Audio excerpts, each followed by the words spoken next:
So welcome to the 2022 landed market results and outlook for 2023. So our main speaker is Willie. He's the head of the Huttons Landed Division and has an honors in business from NTU. He's also a certified ACTA trainer and has more than 12 years of real estate experience in Huttons since 2012. He has also founded the Huttons Landed Division, which is one of the most prolific landed teams in Singapore.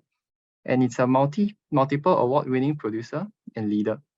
So next slide, please. Yep, so he has also been featured in HProp, and he's also known as the Landed Prince. And you can also look up the article on HProp.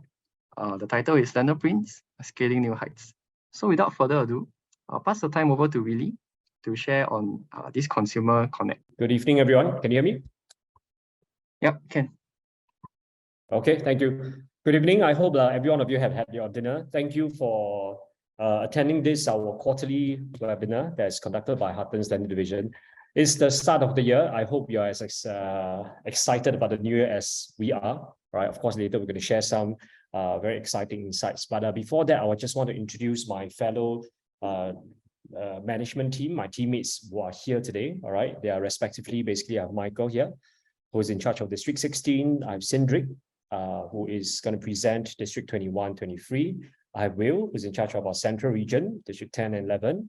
Jason, District 13, 14, which is part of the East Region. Sean, who is in charge of District 19, 20, 28. And the only absentee today is Justin, because he has gone back to celebrate Chinese New Year. All right, so without further ado, I shall start. And by the way, there's a chat box. If I'm not wrong, there's any questions you can feel free to ask at any point of time. All right, so we have, again, like previous webinars, more than 100 plus slides, so we try to be as productive and as succinct as we can. All right, so okay. So one thing to take note, this is a Huttons Landed Division. There are 4 QR codes here. If this is the first time you're seeing this, you may just want to screenshot this. If not, basically, there are the links to our various social media platforms, from our website to Instagram, Facebook, etc. And we also just launched our TikTok channel recently only. So you can, for all our channels, you don't have to worry about these links. You just have to search Huttons Landed Division and you'll be able to find them, right? So like what Keith has said, this is not new. We have actually done extensive research into the market since as early as 2017 and 18. And I think, I believe from 2019, we started to launch a quarterly reports, right, on the landed market. This is part of our belief that in order to serve our clients better, whether you're a buyer or seller, I think it's very important for us to understand the market, all right? And after understanding it, I think it's taken us a lot of joy to share this. Of course, individually, we have done so with our clients, but I think what better or more efficient way for us to do this on a mass basis, all right? We started with reports on Facebook, and then from COVID onwards, 2020, we started to do this consumer webinar. And this is, let me count how many, this is our 10th all right, installment. So the last one we did was 3 months ago, all right, 3 months ago in October, just at the end of Q3, around 14th of October. So for, I think, the last 2 to 3, we started to record them and actually put it on YouTube. So we have missed them. So you can just scan on this QR code or just go to our YouTube channel, go under basically a playlist, look for consumer events, and you'll be able to find all the previous consumer webinars and other consumer events as well, right? So that's for the last one. Now, before I begin, same disclaimer, while Huttons Landed Division has taken our part to ensure that all the information is correct, all right, as at 15th of January, all right, we literally just finished all the reports as yesterday. Why we did so is because the numbers were run, all right, There are some transactions that we captured in December, for example, that we captured only in the first few days of January. So we try to take the most updated one as much as possible. But even so, this is basically sharing information. While our views will be presented, will be shared, we hope you understand that, of course, we will not take responsibility for any action taken or decision taken on our side. All right. So next. Okay, first question, I think, before we start is if you could all share with us, now we have about 70 plus of us, is this the first time attending this, your first time attending this seminar, right? We just do a quick 1-minute poll. Oh, sorry, I just launched this. Yeah, thank you. Just take a couple of seconds, just let us know so that we know how many are actually new clients or new followers. We know this is a Chinese New Year period, so we really appreciate a lot of you taking time off. I think my team here as well. After this, we have to go and do a lot of Chinese New Year errands. But otherwise, if you wait after CNY, it'll be too late, right? A lot of you want very updated information. Okay, so now, wow, I can't believe this. This is about 50-50, all right? 50-50, 49, 51. So some are new, some are repeated. Thank you to either group. Okay, so just let's have an idea. What is the mix among all of you? So if it's the first time, just you will find, I think the information might be a bit overwhelming. Just pardon us, because it's really a lot. To be honest, the full report is almost double the duration, all right? So we try to make it as efficient and also make it as concise as possible. If there's any questions during or even after that, feel free to consult any of the Huttons agent, or if not, my colleagues from Huttons Landed Division, all right? They can either answer your questions or they can forward to us to answer, okay? So this will be the flow for today. Again, very ambitious. We try to cover as much as we can, starting with the total landed market overview, all right? And then we will go split by region to have a more concise, in-depth look at the various regions and the various districts. And then we have the Q&A. This is something new.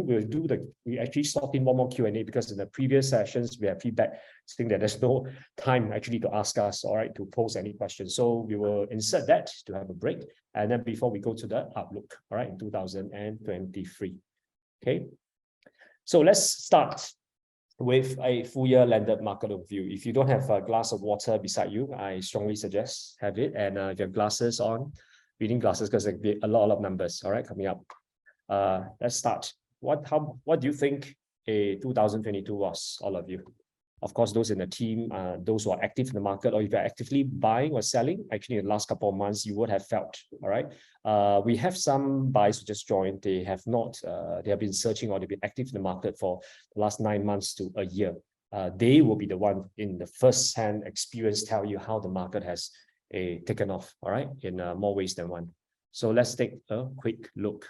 So the first chart I'm going to show you is the transaction and volume and value. Now, this one was the last one, not last one. Actually, we split this down by quarter, all right? Split this down by quarter with both value and volume. So if you can take a look at this, we ended the last webinar at Q3. So at that point of time, you can still remember for those who joined us before, we already predicted a drop in the volume, all right, in the volume. Because that was the start of the cooling measure in September. And of course, we have the yen season as well, all right? But what did not catch us by surprise also is that price continued to rise, all right? You can see now price have risen in this quarter, 1770. This is the highest ever. This is a new record, right, per square feet. And there's an increase of about 2% versus the previous quarter. And volume of course, it's dropped versus previous quarter is about 40% versus last year. Just for seasonality is about 60%. Now, one point to note about the terminology in terms of how we derive the numbers. All these are real-time numbers derived from URA. And because there are certain different types of indices that you may read in the market, but ours is purely from URA. And instead of taking like median prices or PPI, we actually take PSF. All right, PSF, because it's a lot easier for us to digest and understand. Okay. All right, I hope this is clear. So how does this translate in terms of their full year performance? What I'm going to show you now is basically the landed market for the last 10 years. I'm going to pause a bit for you to look at the chart. So you follow the blue line. Now this is basically the price, okay, the price trend. After the peak, the last peak in 2013, price has started to drop for about 3 years, and after that, from 2016, it has had a steady incline. Increase until 2020. This is what we've experienced, right? It's not new in the market, and it has been increased successively for the last 2 years. So what is resulting? You can see now prices hitting from the usual 1,002 to in 2020, it crossed, is at 1350 around the mark, and then it started to hit about 1,005, and now we are almost reaching $1,700 per square foot on average. All right, this makes an increase of 12.8%. Right, 12.8% after another 13.2% increase in the previous year. Okay, volume-wise, this year we already started a few days since actually, in fact, last year, if you remember, those who attended the webinar, we already projected a drop because what happened in 2021 is really unprecedented. There's really multiple factors coming together. All right, we call it basically you have all forces are turning into helping the market for not just for landed but for other segments of the market as well. All right, so we know that was this runaway success. It cannot be repeated this year, and true enough, now it has dropped by almost 50%. Right, almost half. Now it's minus 47%, back to a more average value of 1,600 units. Okay, so if you have fellow agent friends here, if you felt last year was slow, so to speak, you should not feel surprised because the market has really gone back to the normal, right, pre-normalcy. If you have read my recent interview. Okay, so by the way, I want to take this opportunity to also thank, I think despite this, Huttons Landed Division has, in spite of this, actually transacted more, okay, done more transactions last year versus 2021. So for that, I think me and my teammates here and my team of leaders are all very proud of what they've done. Okay, so let's move on and see the summary. All right, so what does numbers 12.8 and 47%? You just take a look at this. You've got to split down further. How can we dissect this? All right, how do you understand this? Where has which area contributed to the increase or the reduction? First, let's take a look at house type. Okay, house type. So among for the 12.8%, you can see that the main growth actually comes from terraces. Right, comes from terraces. Of course, inter-terrace having smaller land, naturally will have a higher per square feet. All right, naturally have a higher per square feet. Even though the gap kind of closed in 2021, this gap starts to widen again in 2022 with inter-terrace hitting a record high now of almost $1,800 per square feet. Okay, so if you are a first-timer looking, that means you are a condo upgrader buying your first inter-terrace, all right, inter-terrace, especially the freehold 999 ones, do not be surprised or alarmed if you see asking prices are now at 2,000 or above, okay, because what has been transacted last year is almost 1,770, and among the three, this is the house type that has increased the most at 13.9%. Okay, we see this actually coming from a overflowing demand from 2021. A lot of upgraders are still going for inter-terrace, all right, inter-terrace, and because of them being smaller, I think the per square feet rise is also higher as well. Okay, next is let's take a look by volume. Right, by volume wise, the house type that actually performed the best is actually semi-D. The best, I think, relative, right? Relative, of course, all three have dropped. They're actually pretty close, so there's nothing to be alarmed and nothing to be surprised about. But basically, detached is the one that dropped the most. Okay. And then between the freehold 999 versus the 99 years, you can see the freehold 999 retains the in terms of value-wise, it has increased. But what is surprising is that 99-year properties has actually gone up more, all right, than the freehold 999. We ourselves have also transacted quite a number of 99 years, and the common so-called feedback that we got was these are mainly from condo upgraders, and they find that the freehold ones are beyond their reach. All right, what used to be under 4 million, I think a lot of freehold properties or inter-terrace sold last year are at 3.8, 4 million, or even higher, depending on where you are. All right, so for some of these upgraders who are just selling their condos for like 1.8, 2.2, they decide to go for 99 years instead. It's a lot more palatable, right? For volume wise, you can also see 99 years having a sharper, less drastic drop, which means that in terms of volume and transaction, the demand for it is actually relatively higher than the freehold and 999 ones. Okay. Another way for us to take a look is to dissect this is to take a look at new and resale. Obviously, resale contributes to the bulk, so there's no surprise that the numbers are more aligned with the total landed summary. Okay, but for new ones, actually numbers didn't decline. In fact, actually for -8%, this is actually one of the best performance. All right, because there's still a lot of demand for brand new houses, those that are built by developers, because this saves a lot of buyers, the buyers a lot of time, especially when some of these launches were actually the land were acquired 1 or even 2 years ago. Right, that means that in terms of the land price, it has been partially absorbed by the developers. Okay, and of course later we'll talk about like the increase in the construction cost as well.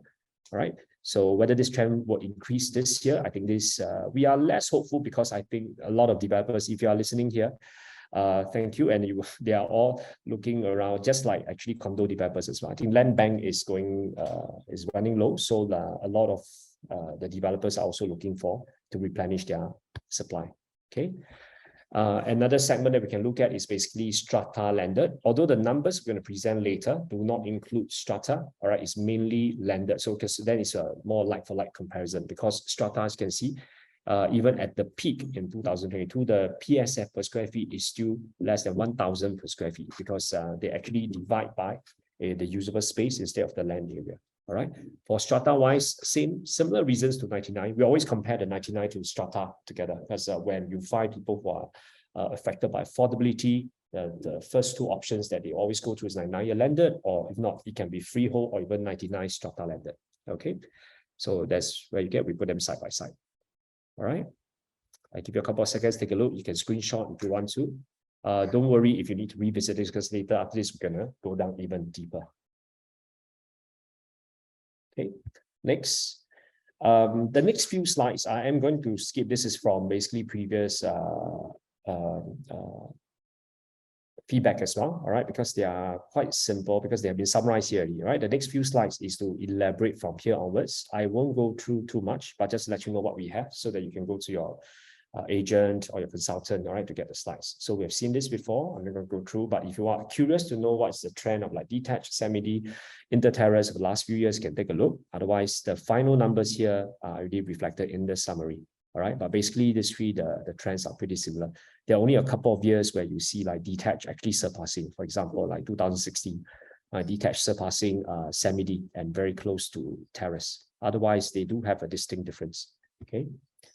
And then this is volume. So no surprise, as long as everything is going the same direction, there's nothing to be alarmed, right? Next will be freehold 999 versus 99. Do slow me down, put in the chat group so that my team can highlight if you want me to slow down. Okay, so this is, and then this is freehold 999.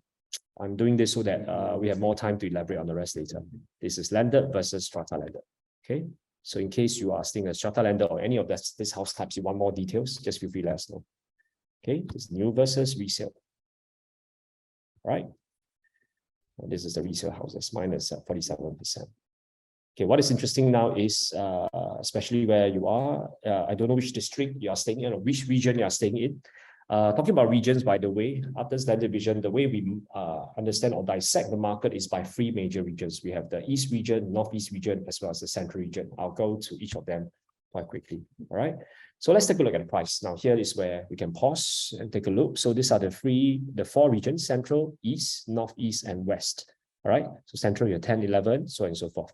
So understanding, if you can remember, the total island-wide increase is 12.8%. So no surprise, all the districts have increased in terms of price, right? So you can see here, we have two districts now crossing $2,000 on average for the first time, and that's District 10 and 11, right? 10, 11. Not only in the Central region, you see other districts all reaching new highs. For example, 13 is almost at 1,008 per square feet. District 15 is always the next most premium alternative out of Central region, is almost at 2,000 per square feet. All right. And then you have also District 20, all right, a very surprising jump. Now it's almost 1,850 per square feet, and District 21 at 1,008. So you can just see one glance here, almost half already crossed 1,008 per square feet. Right. Next will be, let's take a look at which one has the highest increase. So the top three performers in terms of district, in terms of price increase, we have District 19. All right, sorry. First one is actually District 21, right? District 21, one main contributor to this increase is that a lot of the there was actually newer houses sold, and there were actually a couple of launches. When I say launches, they were actually launched in 2019. They were actually resold again. And you can see all these transactions here are less than 1,005. They were actually crossing 2,000 per square feet, quite a number of them. All right. So which contributed to District 21 having the highest or fastest growth among all other districts. The next is District 28, right? District 28 has a couple of this 99-year landed. Same thing as well. Remember, there's a Belgravia, NIM collection. All right, they were actually launched also 2-3 years ago, and quite a number of them has actually changed hands. Not forgetting there was also Luxus Hills and other newer developments that actually are big developments. So their transaction actually contributes to a big part, right, of this. So even at 1,005 now, to be honest, if you go to any of these new launches that I mentioned, you can't look at this. They're all above 2,000 per square feet. All right, so that's District 28. Again, these two are, if you notice, these three are basically the so-called popular among the upgraders, okay, because nearby them have a lot of condos in all these three districts, right? District 19 will be the third one. District 19 has always been popular, still the number one in terms of transaction volume. And last year we continue, all right, to see a lot of upgraders going to buy District 19 interterraces. And interterraces, later you will see it contributes to a big bulk, okay, of the PSF increase. On the other side, flip end, which one grew the least? So we have District 10 and District 23. Let's take a look at 23 first. District 23 is basically further up at the upper Bukit Timah side. So you will have areas which are unfortunately, perhaps not as familiar or not as sought after as some of those properties that's closer to the central part of Singapore. At the same time, District 23 has I think one of the highest proportion of 99-year landed properties. So while there's still an increase, you don't see the increase as drastic as the other districts with more freehold properties. All right.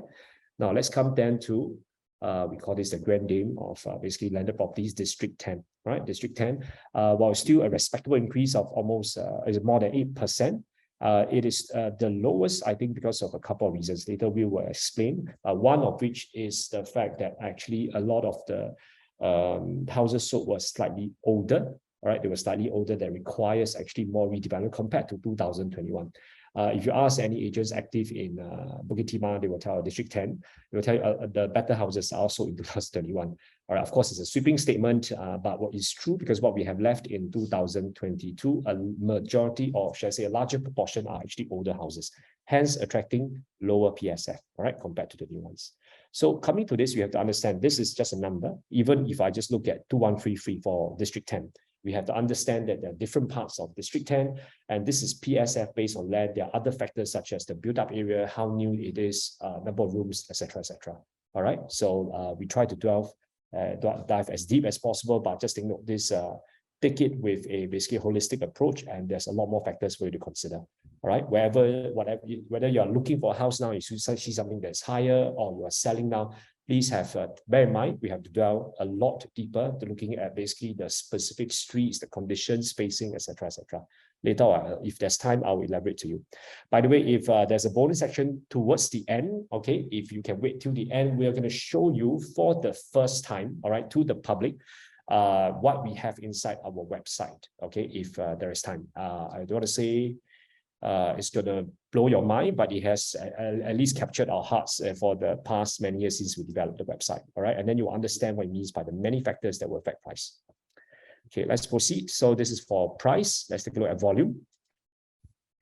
Okay, again, what is new here is that unlike price, we can actually group the volume, all right, by regions, right? These are the various regions. Let's take a look at the numbers here first. All right, at the bottom. So with you can see all four regions have, after balancing of different districts, are more or less equal. So there's no upheavals of any sort across the different regions. All right, so what we see in Singapore, the phenomenon is quite well spread across the different regions. Now, if you take a look closely at the districts wise, all right, you can see that the numbers are a lot closer, or deviations less compared to the value increase. So, which means that actually the general drop in volume or transaction volume is felt across almost all the districts.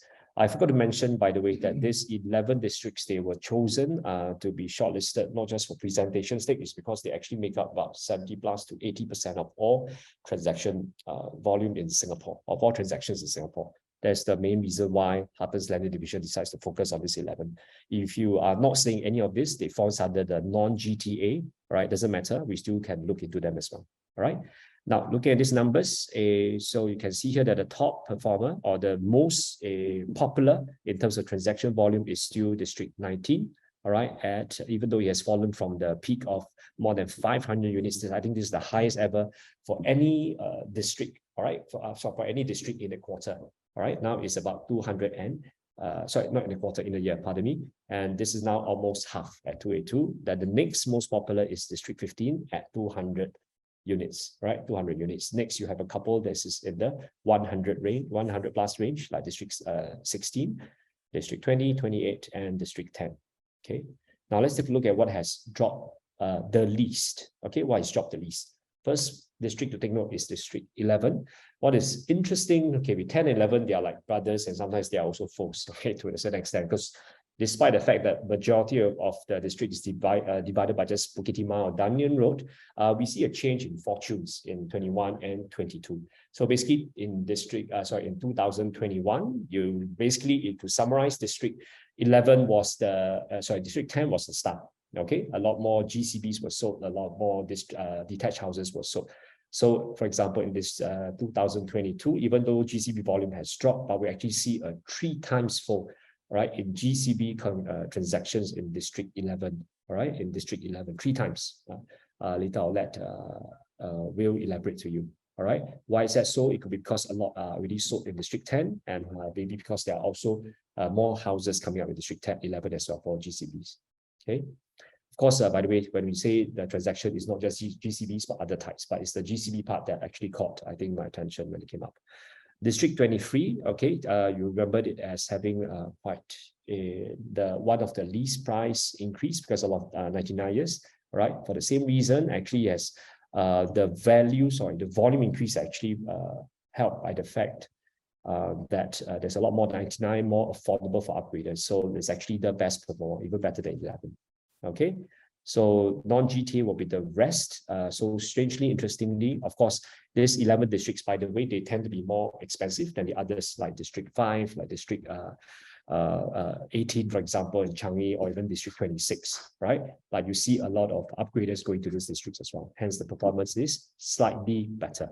Okay.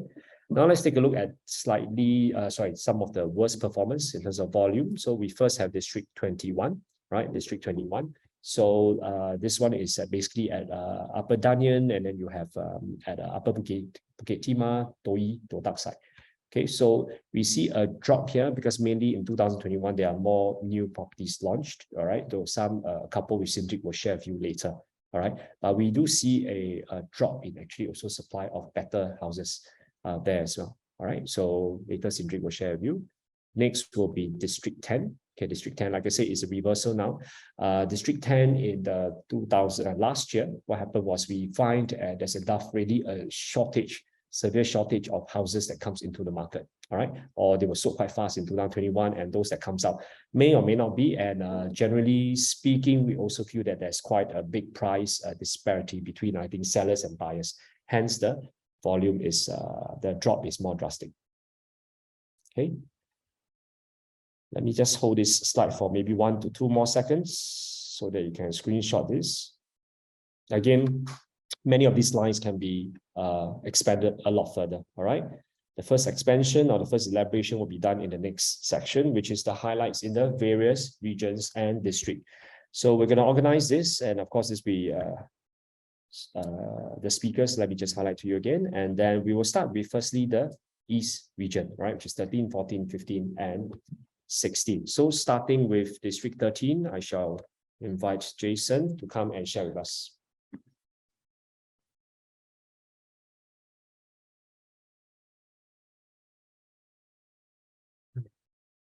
Hi, good evening. I'm Jason here. Yeah, okay. Once again, I'd like to share with you. I think for those who have actually the first time, again, like what Willie mentioned, just a quick brief on the how we split the district. You can see Brother, McPherson, Garden, and this Sinet. These are the four main area. Okay, mainly contribution from Brother and Sinet. There'll be a lot. You'll see from the next slide. Okay, this is one of the highlights for the number one. We are talking about the significant price increase in PSF for terrace. As you can see, the price in 2021 generally is we used to hovering around 2.93, the kind of thing, the kind of pricing. From 2022, you can see the average price have gone up to 4.1, and it's almost like shoot up 36%. That's a lot. Yeah, and compare, and also at the same time, we are also looking at the PSF. As you can see, the PSF also shoot up. It used to be 1.4, 1.6. You can get it something in McPherson, and generally go up to 1.8 PSF, 1,008 PSF, and some even go to as high as 2,000. In fact, certain units are going even higher at 3,000 for those smaller units. Yeah, and generally contributed from this brother and senior estate. Next to share, you will see again, as I mentioned on the terraces, the price. We also see something which is quite a lot of demand. As you can see, terraces less than 1,006.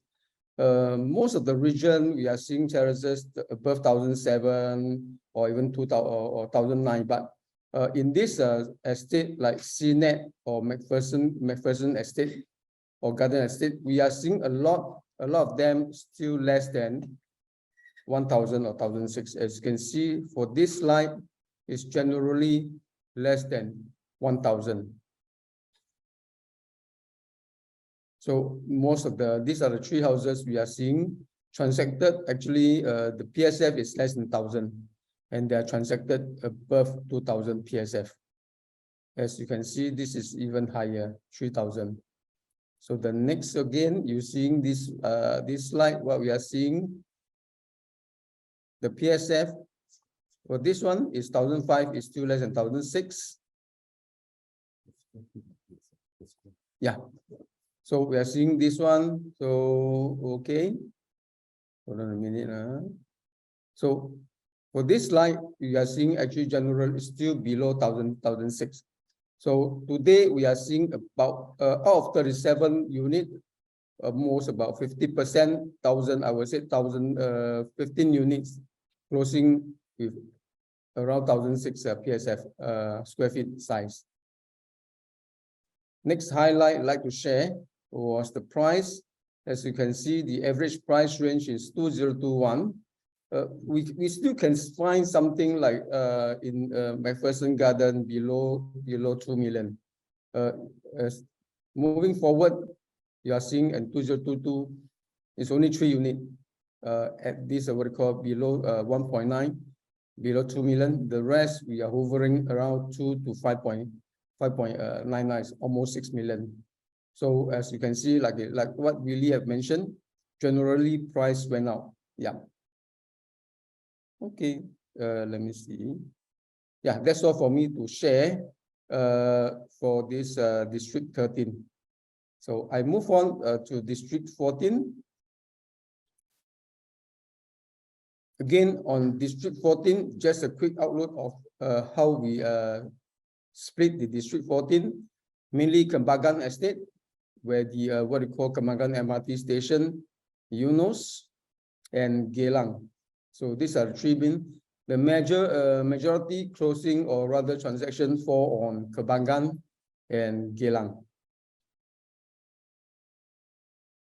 Okay, highlight number 1, as we have actually always mentioned, yeah, I mean the whole slide from so-called Willie have shared so far.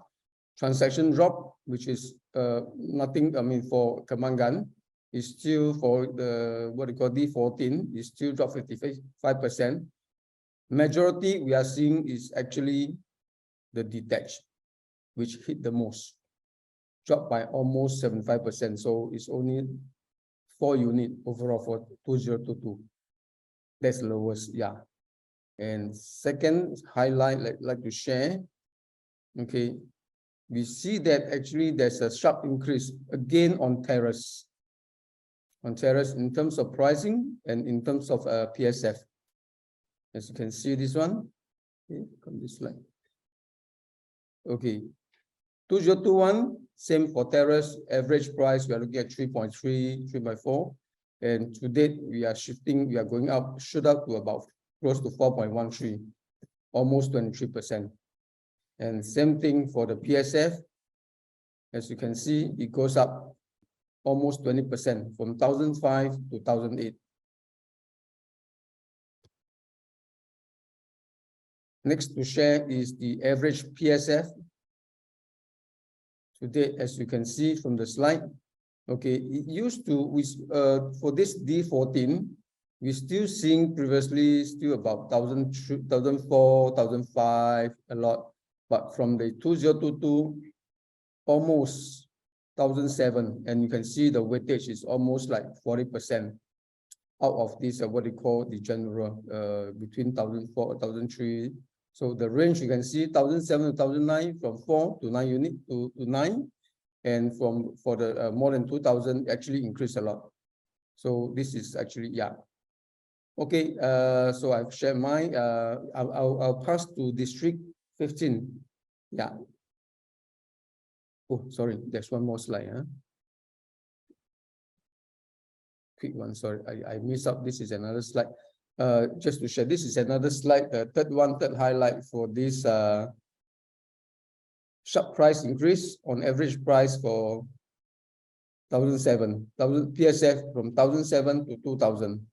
As you can see from the examples above, we are seeing almost most of the, I would say generally terrace, all the terrace, the price have actually shot up, especially this one. One of the main reason was, as you can see, yeah, give me a minute. Yeah, one of the main reasons for this to shoot up is because this is brand new, almost, I would say TOP just for probably about 6 years. Yeah. Okay. Okay, thanks a lot. I'll pass to District 15.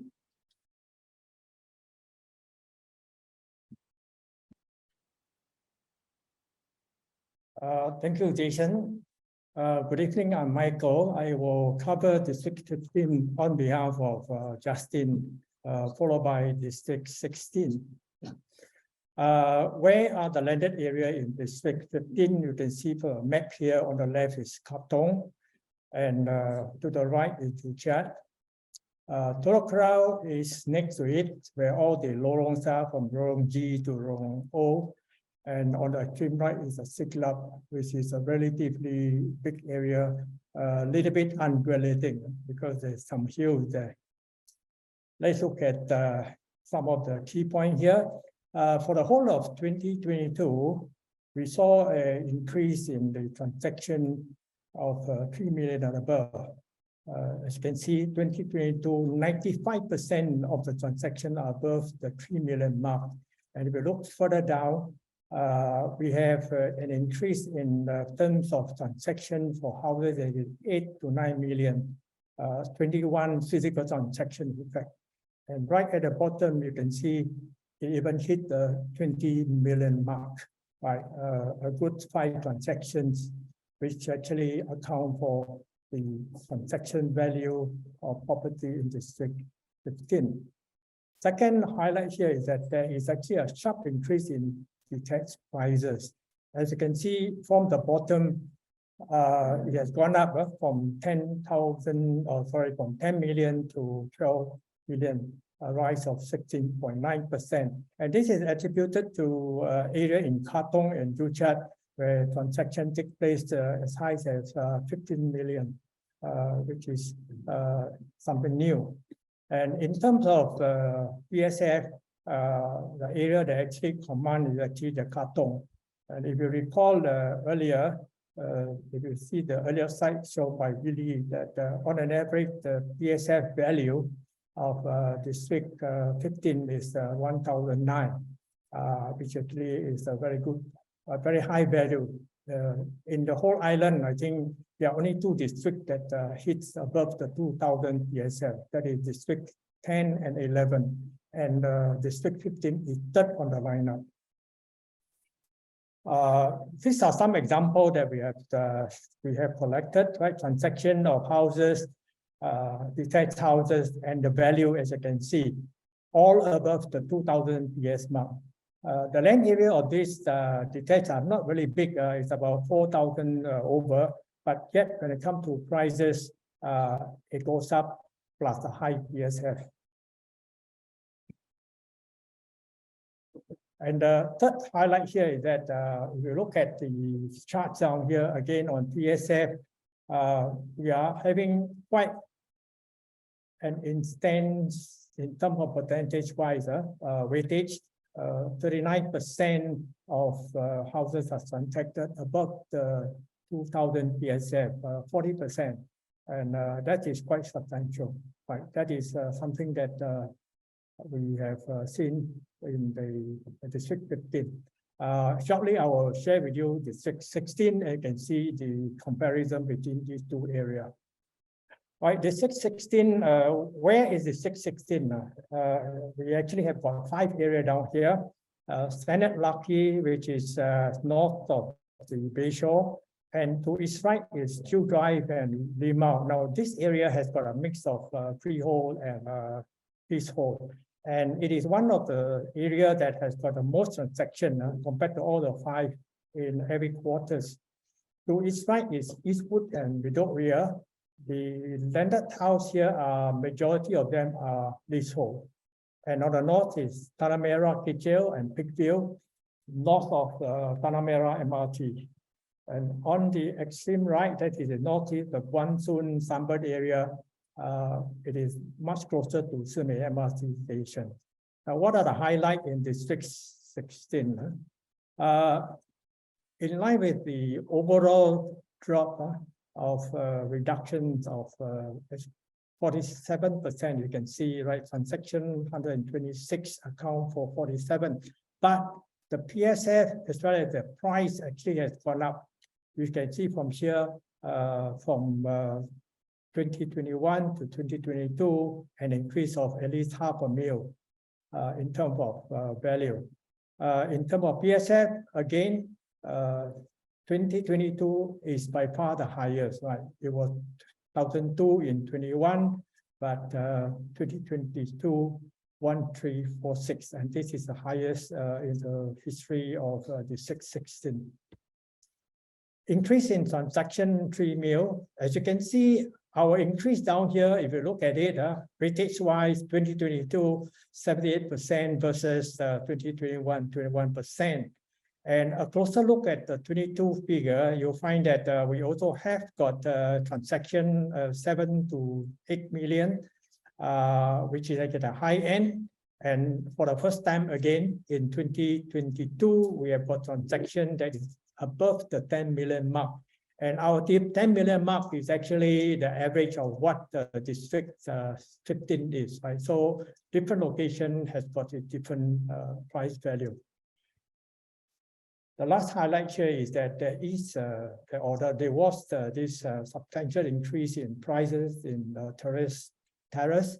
As you can see, in 2022, the average is 3.3 million. Just for sharing, the whole of 2022, the lowest transaction of terrace house is 3 million. So you're not going to get houses that is below the 3 million mark. For the next work year, probably the price will retain or even improve further. PSFY, terrace actually has contributed to the overall percentage of transaction, as you can see, from 1,003 to 1,005 on the so-called percentage increase 12,009. Another observation, just a minor one, you see there is actually a red color there. There is a decrease in area where we have Eastwood and Victoria area. Price decreased slightly and PSF also slightly. This is probably due to that the majority of the houses there are actually leasehold. And as you know, leasehold, and as the price, as the years goes on, the price go down. So one one so-called advice is for those potential buyer, you may want to consider buying a freehold or 999, where you can retain the value of the house. Okay, with that, thanks very much. I shall now pass on to Yeah, really. Okay, thank you, Michael. All right, we have some comments about going back to District 15. Sorry, for I think was it Vincent? We are running a bit short of time, but just to let everyone know that this webinar is being recorded and it will be uploaded to YouTube in about 2 to 3 days time. Okay, but after that, if not, Vincent, you can always PM your agent or any of us. All right, we can go back to the slide because we are really running short of time. Okay, let's go now. And now we're going to the Northeast region. All right, Northeast region, there's 19, 20, and 28. There's 3 districts here, so I'm going to help Sean to cover District 19.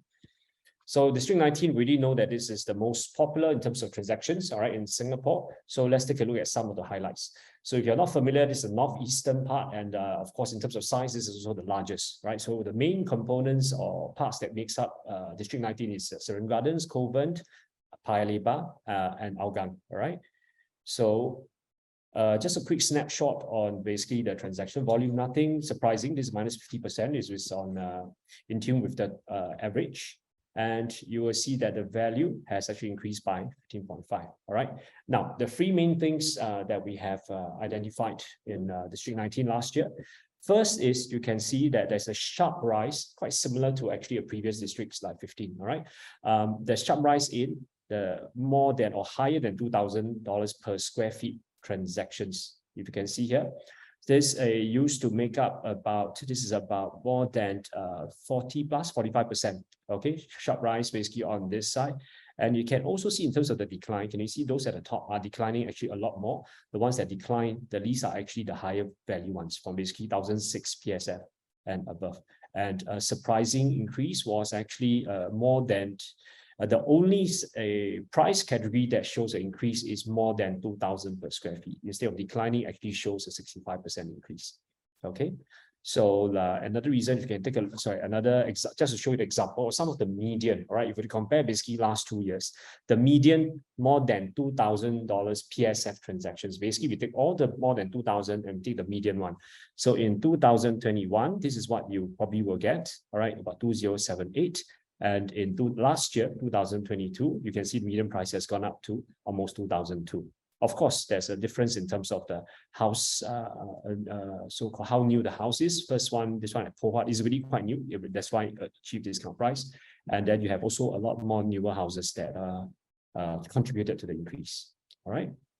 Next is an unusual decline. If you take a look at just semi-Ds, all right, total semi-Ds has the average has increased by 8.1, but the only area actually, in fact, almost island-wide, you see prices across all sectors area increasing, except for Covent semi-Ds. Okay, Covent semi-Ds. Why is that so? From average price of 4.4, now it's less than 4.4. PSF of 1,250 now is almost at 1,002. So we go a bit deeper. This is what you see. The main reason is that more 99-year semi-Ds sold in Covent in this year. All right. So in 2021, there's only about 5%, but in 2022, you see about 20%, almost a 4-time increase in terms of percentage. Okay. One of these reasons, of course, people wanting it could be 99-year terrace upgraders going for semi-Ds, or people wanting more space for basically more value for money. Right. So there are also lower record prices in 2022. So same reason for why it contributes to semi-Ds. All right. So this in 2021, these are basically all the record price. But in 2020, so they are about 1,008 and 2,000 per square feet in 2021. But last year, the highest semi-D actually transacted in Covent is 1,006 and 1,008. Okay, 1,006, 1,008. Again, it could be due to the appetite of terrace upgraders, but it could also due to the fact that houses, so in 2021, then they were generally newer, right, than those in 2022. Now, the third reason, third highlight in District 19 is that there were larger detached houses sold. Okay, so you can take a look, and for this detached house in District 19, okay, there's an increased price of 2.9%, 2.5%, which actually compared to the average is relatively low. So you can see that the price average has become from 6.5 to 7.8, but yet the PSF is a lot. Increase is actually much smaller, 2.5 versus 20%. Okay, so same for, you can see Paya Lebar as well. This actually has a reverse. in terms of the value. So the main reason is that the average size of the detached sold, okay, has actually increased. Okay, so you can see the increase in the value. Now it's about 7.8 million. And because of the size increase from 5,007, now the average size of a detached sold in District 19, okay, is increased by about 20% at 19%. Okay, this has caused, therefore, the disparity in terms of PSF and average price. All right. If you have questions, feel free to come in. We see quite a lot of questions this time around. But we move on now to District 20, and I'll pass on to Sean. Hi, thank you, Willie. Yeah, so I'll quickly cover through District 20. District 20, for those who are familiar with it, actually this district is actually quite interesting, whereby it's actually covered with many schools, Aitong Primary, Catholic High, etc. And it's also very close to a lot of nature parks. So how we categorize them is actually based on also the volume. So for example, Sembawang Hills, we have clumped it together with the Casuarina Estate. Thomson Ridge, due to the lower transacted volume, we also lump it together with Windsor and Soochow area. Right, so in line with the new regulations for the schools admission for primary school, we actually see this trend for a very sharp rise. In fact, Sembawang Hills has leaped to above 1,009 on average for their terraces. So definitely this is something that for those who are looking for placement for their kids, Sembawang Hills still remain a very attractive location. Right, actually we have one question coming in. How are the brand new houses for District 20? Right, District 20, actually, to be honest, for December itself, there's only 2 recorded transactions.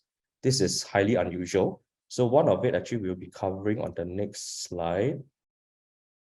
Okay, so this is a breakthrough. Never before have we seen a brand new semi-D in District 20 crossing the 3,000 per square foot mark. Right, again, this is on paper value, this may be a shocker, but actually diving deeper into it, you notice for District 20, there are certain pockets of landed estates that are actually zoned for 3.5 stories. So a house like this, actually this was sold by one of our teammates. You look at the built-up size as opposed to the land size. So spanning 3.5 stories, such rare plots within District 20, definitely the built-up will matter in the asking price. Right, so would this trend continue? All right, so Thomson Garden, sorry. So this is where Jalan Istin is, very close proximity within 1 km to Aitong, Catholic High, Raffles, and of course the Thomson East Coast Line. Okay, so similarly, we see a rise in the quantum, what I coin as a quantum leap. So in the past, those who are looking for below 3 million, in the present, there are many units that are transacting below 3. But on average, these land sizes are in the 800 to 900 range. Okay, I'll quickly jump to District 28 due to time constraint. District 28, actually, we are covering a span. We are split it to various sections. Again, for District 28, certain areas have more traction because, again, for their latent land value. So, for example, Gerald Marlingston, it's a 3.5 story zone. Jalan Kayu is a more distinctive. Certain parts are only semi-D zones.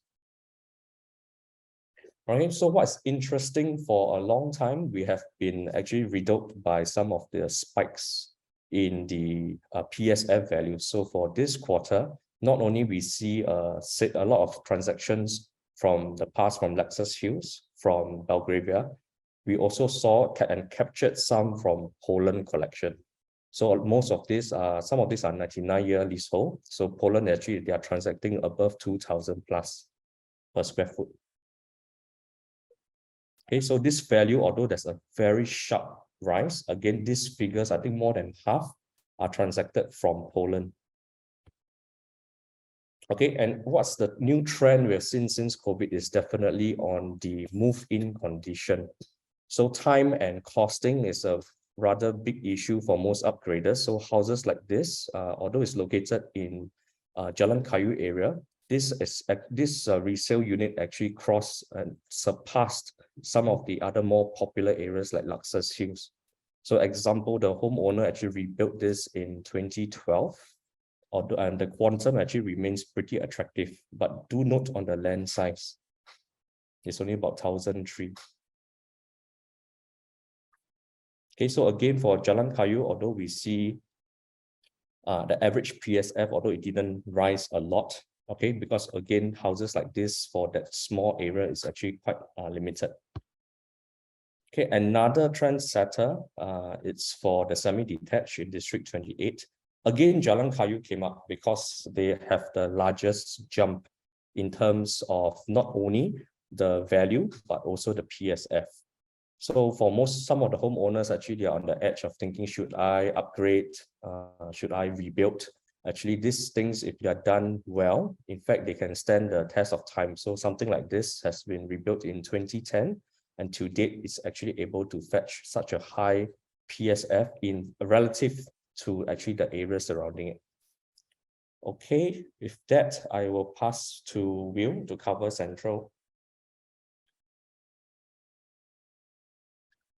Good evening, everybody. Thank you, Sean. Yeah, so I'll be covering District 10 and District 11. Let's dive into D10 first.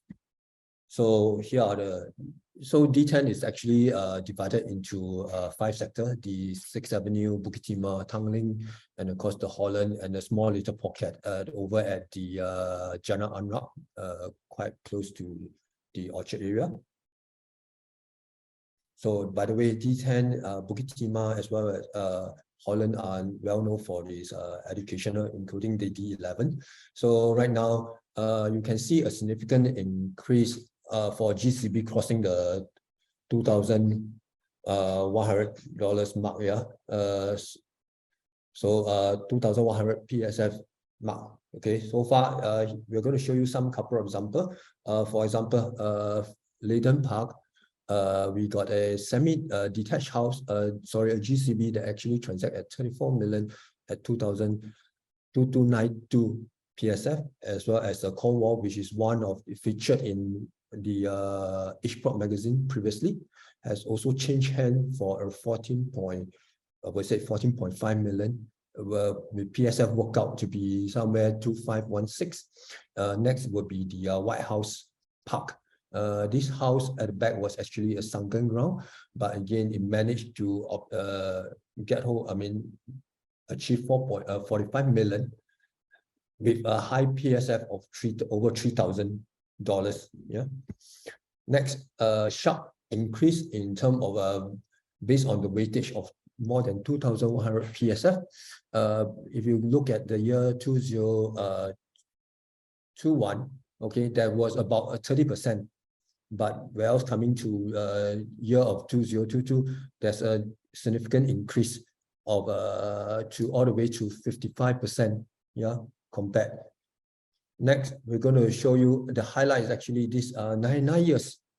Okay, 99 years, as you can see, has increased drastically, as I stated out there in the wording. So, and of course, plus the price. And this is one thing that's mainly contributed by the leasehold semi-D, okay, at Victoria Park Villa, which is built, or the lease start from the year of 2013. Average price there was about 5 million and has crossed the $2,000 PSF mark, yeah, as high as $2,300. Yeah.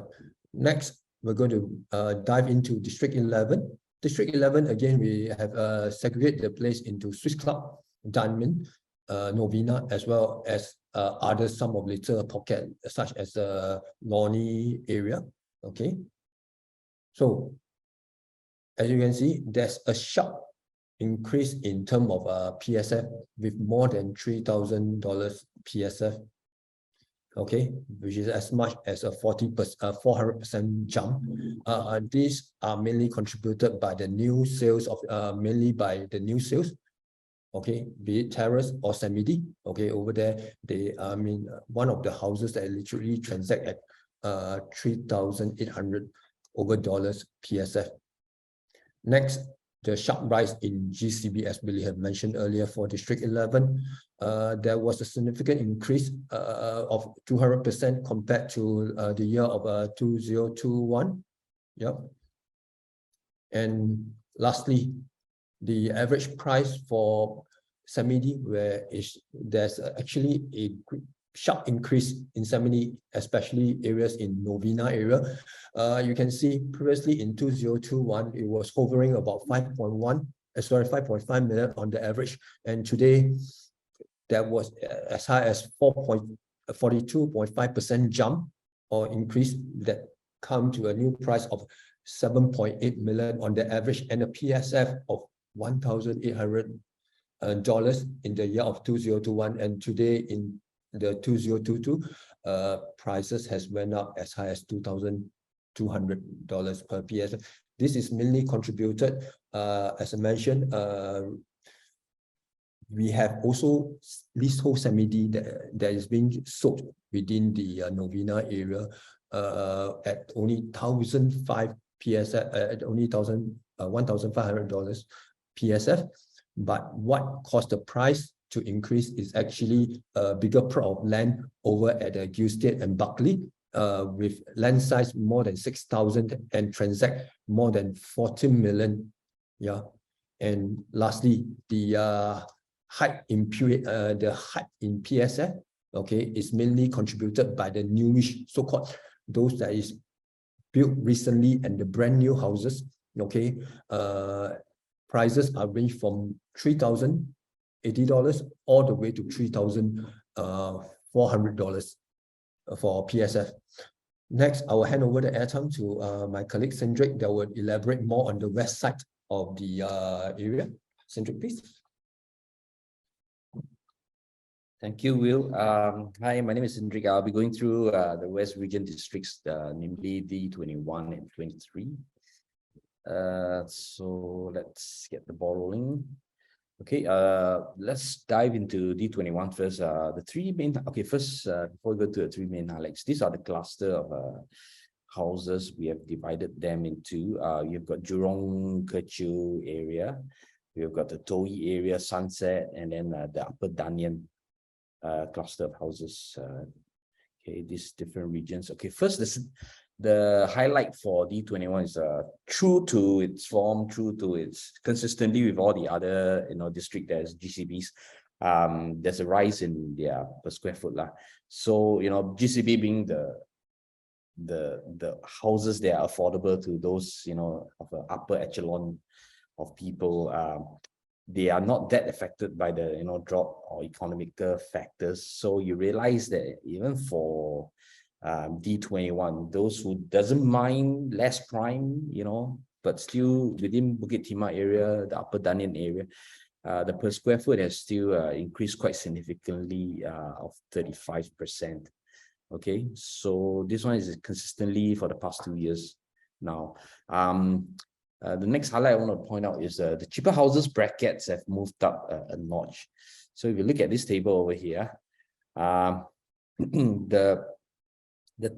houses that were transacted in 2021 within the 2-3 million range, there were about 11, and yet last year for 2022 there were only 1. So that actually tells a story. That means prices have really moved up a notch. As you can see also, even the weightage of the houses is inching towards that direction. A good example is, so this one you can see here, this was the only house that was sold in 2022. The only transaction within 2 to 3 million range. Okay, sold at 2.45 in February. Okay, whereas as mentioned, the year before there were actually 11 such transactions. Okay, the next highlight I want to bring out is, okay, detached houses are actually hitting prime Bukit Timah price points within 21. Will this trend continue? Well, of course, we will find out. A lot of it has got being the close neighbor of D10 and even D11, the prime Bukit Timah area. There were kind of spillover effects whereby you can see that because this popular location, Sunset, Upper Danyan area. Upper Danyan comprised of like your location like Sian Tuan, Hua Guan area, was still very popular, still so-called Bukit Timah area. Not the prime Bukit Timah, but then it's still Bukit Timah area. You notice the detached houses were actually in last year transacted around 12-11 mil range. that was something you would be able to buy within Prime Bukit Timah the year before, 2021. Of course, today to Prime Bukit Timah area, detached houses has climbed up a few notches already. So so those that still only have budget within this range, they wouldn't mind moving further a bit to Hua Guan, Sian Tuan area, or even Sunset area that is close to Holland, to look for their ideal detached houses. So these are the three main highlights for D21. Okay, next I will go to D23. Here are the cluster of houses for D23. We've lumped the Burgundy and the Verdi cluster together, though they are very far apart. It's because these are all the 99-year leasehold enclaves. Or the rest will be Hillview area. You've got Chestnut Cashew area and Choa Chu Kang. Okay. The first highlight, interesting trend for 23 would be the 99-year terrace houses setting new benchmark. Okay, you look at Verdi, the whole cluster, Villa Verdi, the whole cluster of 99-year leasehold houses. Gone are the days you can find houses below 2,000 per square foot. Sorry, below 2 million. 99-year leasehold terrace houses. Okay, so for 2023, across the benchmark of 2 million, and the per square foot is also setting new highs at averaging 1,002 per square foot. Okay, so average quantum prices for 99-year leasehold terrace houses, have crossed 2 million and 1,002 PSF. So here are some of the examples. Okay, all the Verdi houses. You can see all of them have crossed the. These are the few examples that have crossed 2 million mark and an average of 1,002 per square foot. Okay, next, same thing for D23. We have a cluster of GCB as well at Chestnut area. So there's also significant rise in GCB prices. As I mentioned, the reach to them, they are probably not so affected in terms of market movement. Those that do not mind further out location for the GCBs, although the most sought after is the prime D11, D10 for GCBs. But some who do not mind the western part to have their ideal GCBs, they will consider this area, and to them, if they can afford, they don't mind. Price is not perhaps the only consideration, I would say. So that actually contributed also to the rise in terms of average sale value and also the PSF wise for GCB. Okay, so true to its form, true to its class, GCB is another league on its own. Okay, so the third highlight I want to point out is the price brackets are in terms of quantum, and PSF has also moved up a notch, or a couple of notches for D23. D23 being a district where a lot of people look for their first landed home. So it's interesting that it being a district with a lot of 99-year leasehold prices, so there's also still demand, and so versus the last year, those cheaper houses notice form the highest quantum are those on the range of where the price is lower, under 2 mil to about within 4 mil range, forms the bulk of the houses transacted. And yet this bulk has likewise in 2022 moved up a notch already. So it shows the trend of prices moving for D23. Okay, likewise for the PSF, you can tell it's very significantly, the PSF brackets transacted have moved up a couple of notches here. All right, so this is what I would like to highlight for District 23. All right, and now I shall pass the time back to Willie to wrap up for us. Thank you. Thank you, Cedric. We have been receiving a couple of private questions here and there. Unfortunately, due to time constraint, we won't have time to answer or to attend to this Q&A. What I suggest, since there are many questions, please just type in the questions as openly as you can. Leave behind your number if you could, all right, if you don't have an agent representing you. If not, you can post the question to your agent, and then we will definitely get back to you after that. All right, let's proceed. because we are now coming to the very important question that a lot of people is asking. All right, I think I cannot emphasize enough how often this question will be asked, not just beginning of the year, but during the upcoming Chinese New Year. And before we share our views, I think we are very curious here, 6 of us here, would like to know, you as the audience, you as the viewers, what do you think? Do you think the property market in terms of prices will be better off or worse off than in 2023 versus last year? Let's see whether your views tally with us. We just do a quick 20-30 seconds, okay? Bearing in mind all the news we have heard, mainly negative, I will seem so, and also the sentiments that we've seen that brought us across from Q4 to now. Okay, so with now, you'll be surprised. Now I have a 80-20 here. You want to know on which side do the audience think so? Basically leaning towards. So about 80%, okay, I'll end the poll now. 80% thinks that it will do better, okay, in 2023. The question is why, I wonder. But let's share with you what we think, all right? So again, nobody has a crystal ball. I wish we could predict. I wish last year, this time, we would know which area would go up so fast, like what many of my district ICs have said, we could invest in one ourselves, all right? So, but obviously us being in the market a lot longer, a bit more experience, we hope that the following insights will be useful to you, okay? Now, before we go on, let's just take a quick recap, all right? Just 3 months ago, all right? Just 3 months ago, we shared the following. And if you could still remember, those who attended then, when we talk about this, we were talking about more of the macro. There's one main part was about the macroeconomic and factors that's coming, all right? Which will have a dampening effect on basically the market. And that was, mind you, just early October, okay?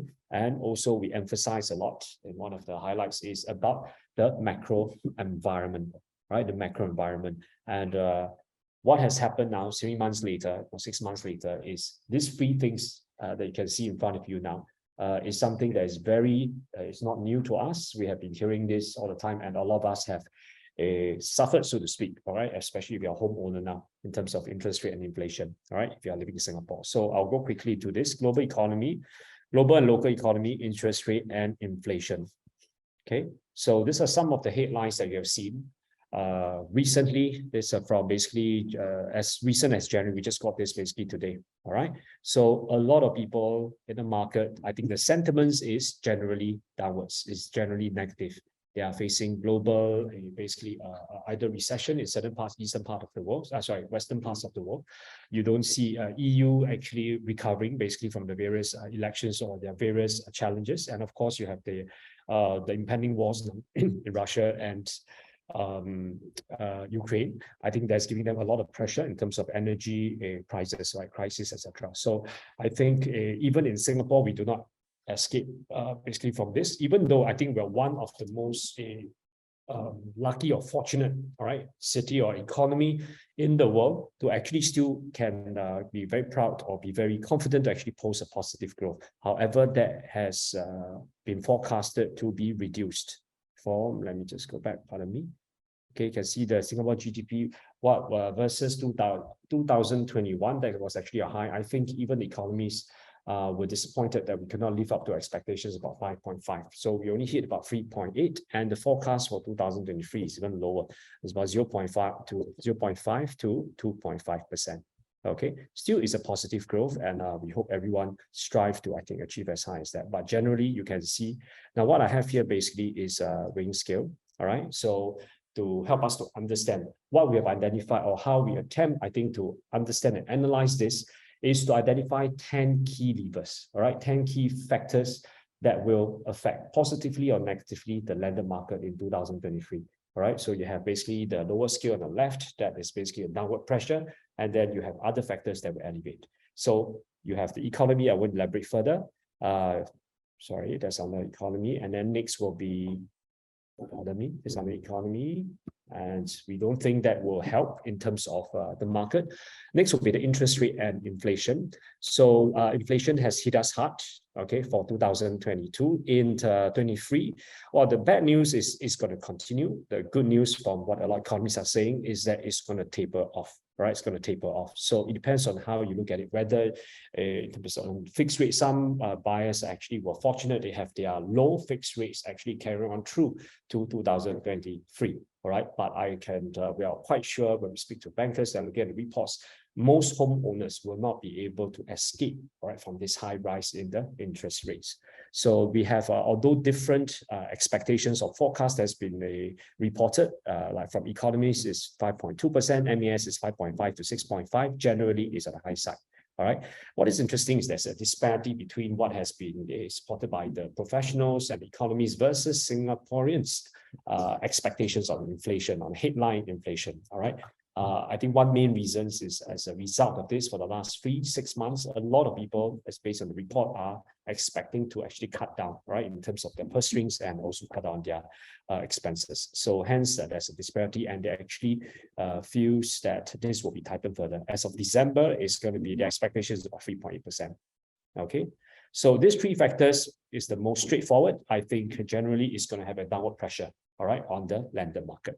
We talk about, usually, by the way, in previous years when we try to analyze the market, it's a lot more straightforward, it's a lot less complicated. This is the first time when we enter a year, or we end the year last year with a lot of uncertainty, right? Even for us industry practitioners, because besides these three factors, okay, which seems so negative, because these three for certain things are not new, all right, are not new. And yet we've seen the market actually performing against expectations, performing against norms, especially in Singapore in the last 2 years. So what are therefore some of the other factors that are not your traditional levers? Okay, so with this, we've developed and decided the next view, all right? The next will be cooling measures. Okay, cooling measures, again, not new, but let's just take a closer look at what happened to the market since then. Just pardon me, I may need battery, sorry. All right, so cooling measures, if you remember again, the last webinar, we concluded that cooling measures will have muted direct impact on the landed market in a very short run. All right, that was in October.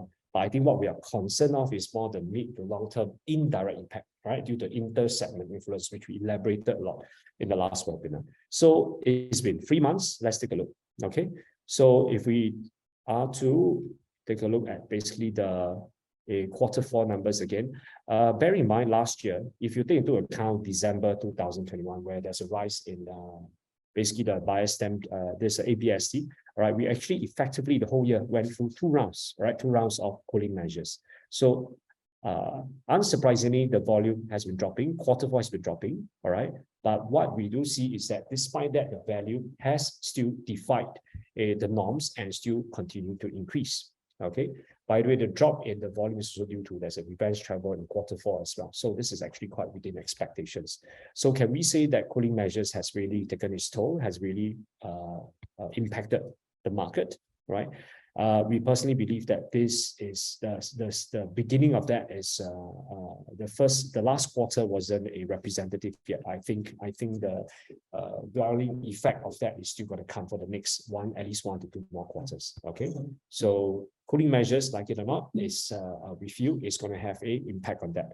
Now you realize there's a different color here. All right, you notice that we have tried to differentiate them between the larger impact, the moderate impact, and also something that's maybe a smaller impact. So the orange ones we think will not have as big an impact as the global factors, but still it will be quite significant. Next will be the post-COVID demand, right? Post-COVID demand. We have enjoyed, of course, 2 years of unexpected surge in terms of the need to upgrade, the need to have a bigger house, etc. I think the 2020 and 21 is phenomenal in many ways that we can expect. All right.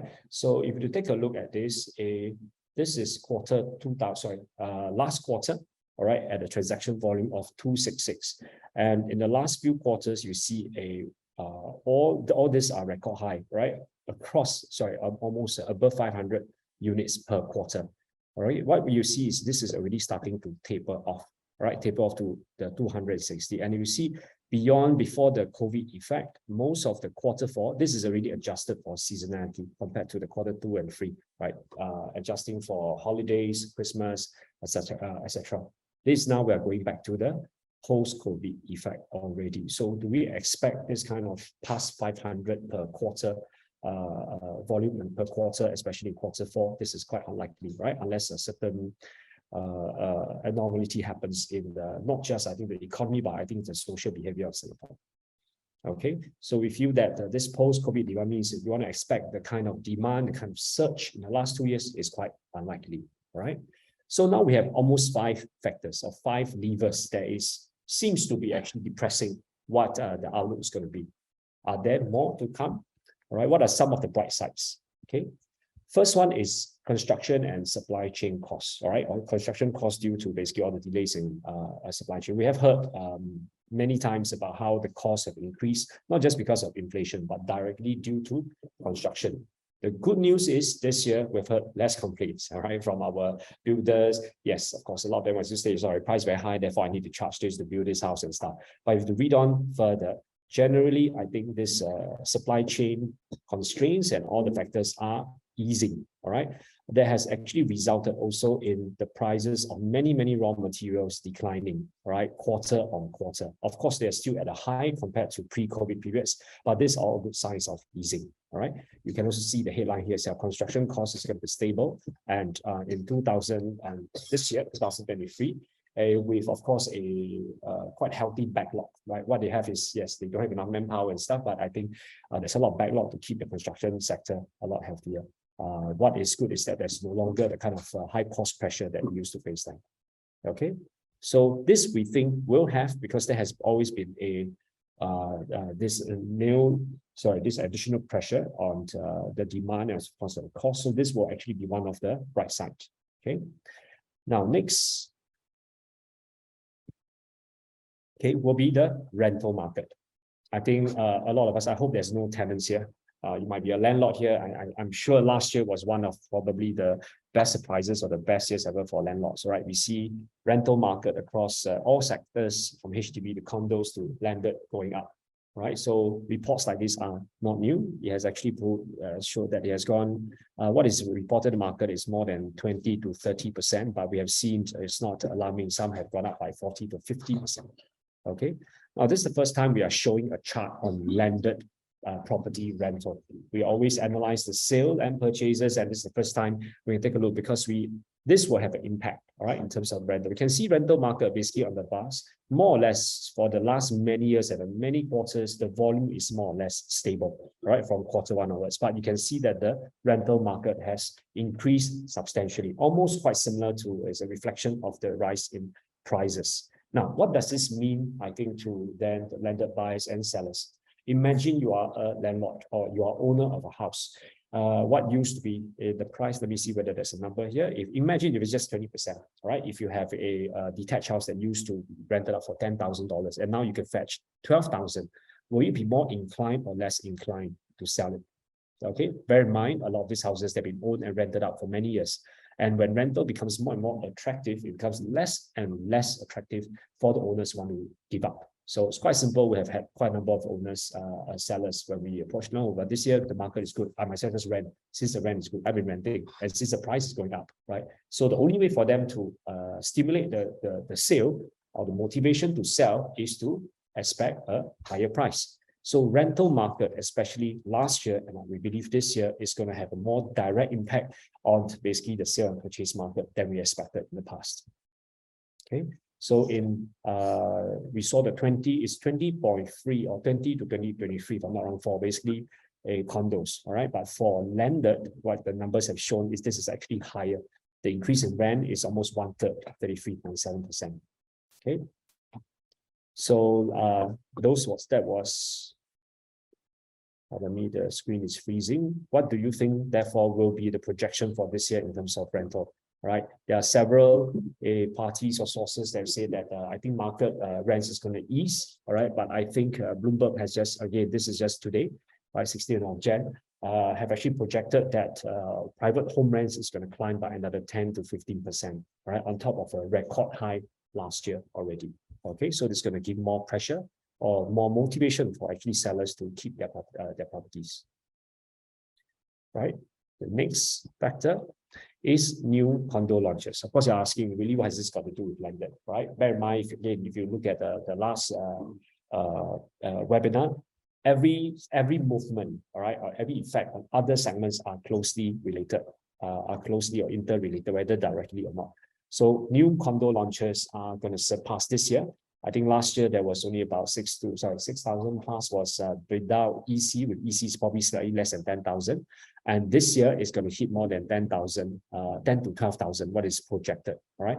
With new condo launches, it means that new prices are going to be set. There are a lot of record high prices set in terms of the GLS and also on, mainly on the GLS. And what this means is that for comparative wise, for example, a new launch of a 4-bedder that used to cost, say, 2.8 million, for example. So new launches, more and more new launches will therefore, let's say it's launched at, let's say 3.2. This will make, I think, people want to compare with an alternative of buying a landed property, especially the 99 years, especially cluster houses, all right? So having new condo launches will help to pull up this aspirational gap, right, between a landed and a non-landed property, okay?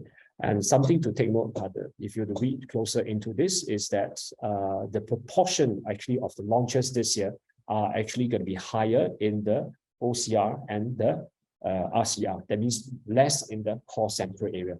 And the OCR and RCR is where the majority of landed properties are located, which means that the less launches, let's say in the core central area, but the rest of the areas where majority of the, let's say the terrace and the terrace will be affected more.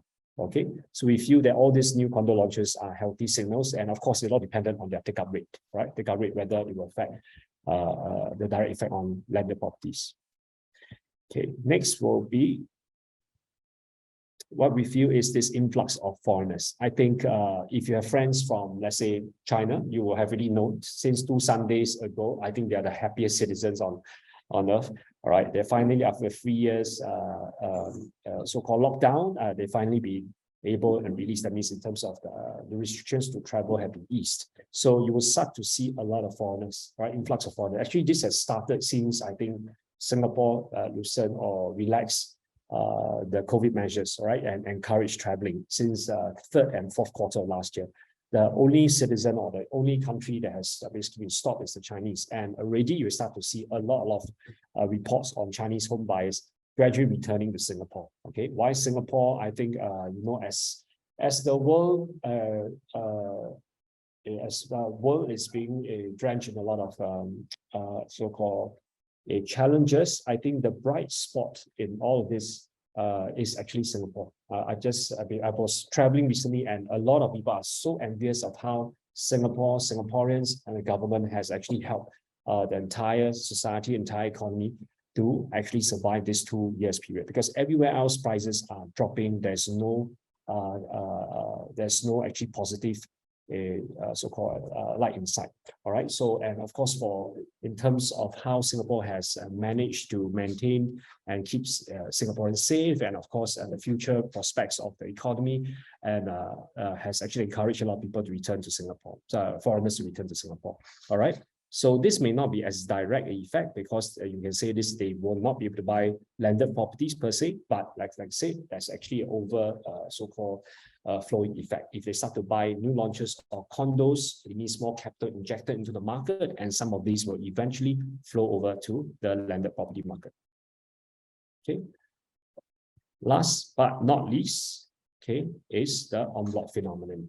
Now, this is something a bit more debatable, because you can see that the last few attempts on en blocs in the market, the last 3 months especially, has not been very successful. But that also means that despite actually the lack of successful en blocs, okay, in last year, the landed market still grew. Now, what's the implication of this? Because in the last en bloc so-called revival in the 17 and 18, we actually see a lot of flow over into the landed market. An example will be, if you remember, Amber in District 15, I won't name the condos. Okay, there are a lot of District 15 recipients of en bloc. They are getting between $3.5–4.5 million. With that sum of money, instead of buying a condo, new one, and bear in mind that they are used to staying in very big properties, big condos, big units. So a lot of them actually decided to then upgrade into their landed. So the en bloc effect, especially for en bloc developments that's big units, will have quite a substantial flow effect into the landed property market. All right, so we do not expect this to hit a new high. As this report I say, there will be quite a lot of challenges due to many reasons. But if it just remains constant and to hit a certain rate like before, I think this will help to actually elevate and push demand into the landed market. Okay, with all these factors in, of course, it's difficult, right, for us to determine what is going to happen. The biggest question now is, with all these factors, which is going to have a bigger impact, and which direction will they go? Bearing in mind that we're still at the beginning of the year, a lot of this, even for interest rates and the obvious ones, interest rate inflations, nobody knows what's going to happen, not just end of the year, but even 3 months later. All right.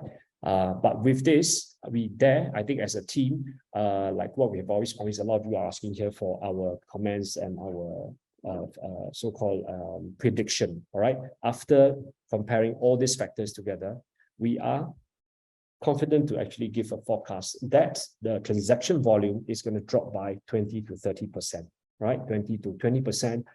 Main reason is because of all the rate parts that you saw over here, and it's just that I think for us to achieve the same kind of volume that we have in the last 2 to 3 years is quite likely. And the fact that falling back to the norm of about 1,003 to 1,005 units, that should be the norm. And for value-wise, despite all the challenges, I think the team here, we believe that the value is going to increase, continue to increase, all right?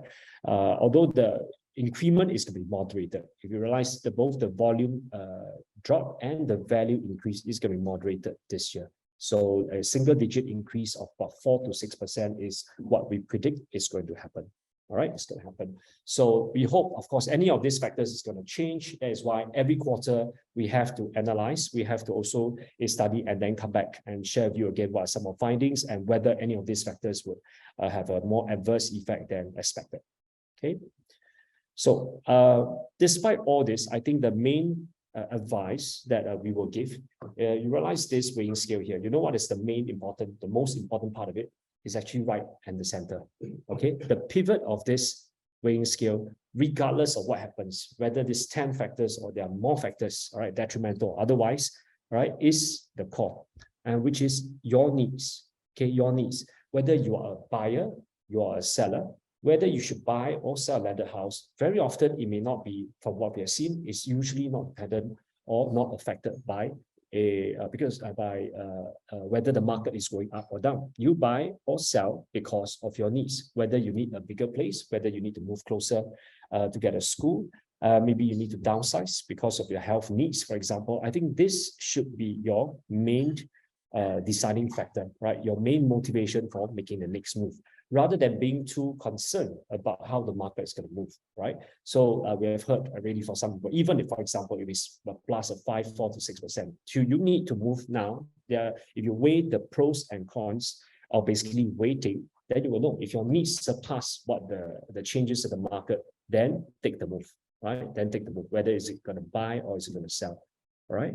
So this is our best advice to you, because it's something that we've seen over the many years. Especially if you're a buyer, if you're concerned about prices going, it's going to dip. It's not going to dip a lot, let's say for certain areas, right?